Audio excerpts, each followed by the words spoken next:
'Di ba? Kaya pinag-iisipan kong mabuti ang pagpili ng aking magiging boyfriend. Dahil pag sinagot ko na, usapan na yung kasal, magiging asawa ko yun, 'di ba? Lifetime commitment 'yon. Panghabang buhay mo na makakasama 'yon.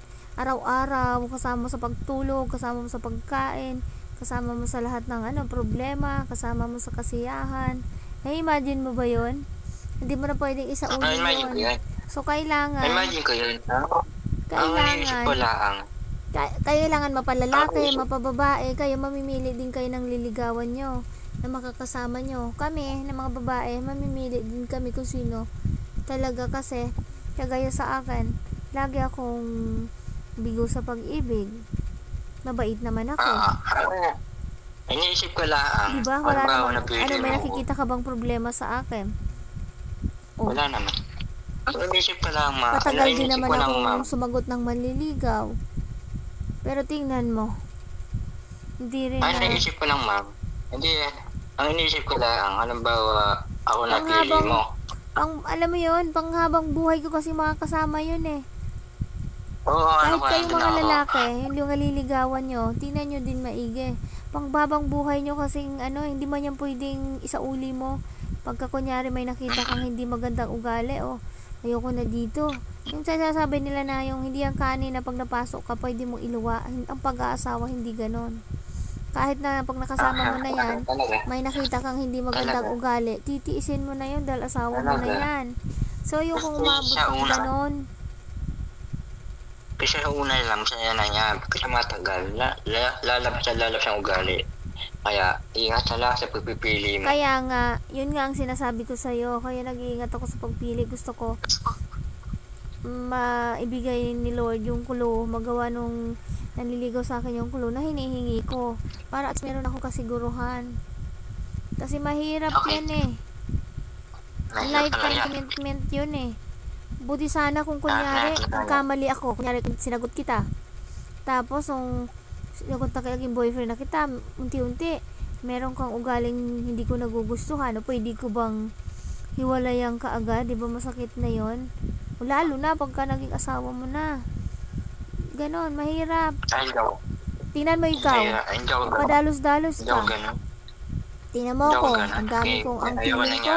Tingnan mo ako, 2 years. Matagal bago ako sumagot.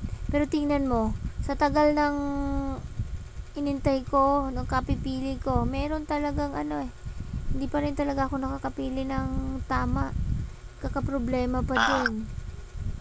Diba? Alam mo yun, yung feeling na ganon? Ganyan. Kasi naamin ko naman ako yung padalos-dalos kasi. Hindi pa ako padalos-dalos mag-isip niyan. Tanong mo kay Bes.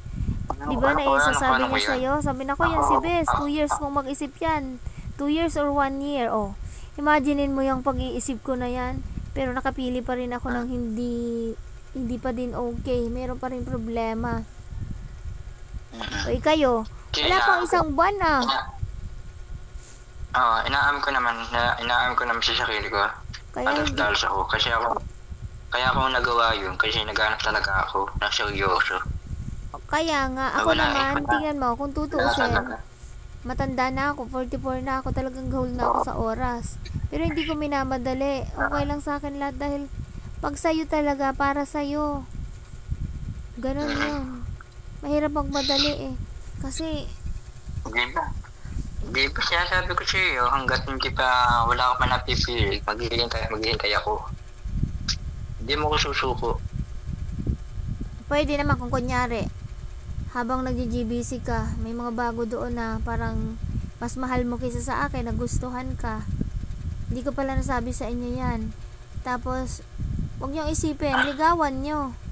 Malay mo, niligawan mo yun, sinagot ka kaagad nun. O di yun. Ay, hindi ako ganun. Ka na. Okay lang sa akin yun dahil siguro masasaktan man ako. Dahil close na rin, dahil laging magkausap, pero maiintindihan ko yun. Dahil matagal nga ako mag-isip. Kung meron kang makitang mas gusto mo, ligawan mo. Pag sinagot ka, di kayo na. Hindi ako ganun. Okay na talagang gusto ko, yun lang. Okay lang yun. Okay lang yun Ayaw. kasi kailangan nyo ring mamili. Malay mo, meron kang nakita sa akin. Ay, meron palang ugali yan si ano na ganito. Hindi ko gusto yun. Nahanap ako ng iba. Baka dito, sagutin ako agad dito. Oo, gawin mo yun. Walang problema yun sa akin kasi hindi mo makita Ay, boyfriend ako ka nga, eh. nandun na nga ako. Nandun na nga ako. Wala man akong Nandun na nga ako. karapatan. Baka ang mamaya tumagal, mawawala may pumunta sa iba. Di, para wala din. Ayun, may sasaktan din naman ako. At least sinubukan mo. Hanggat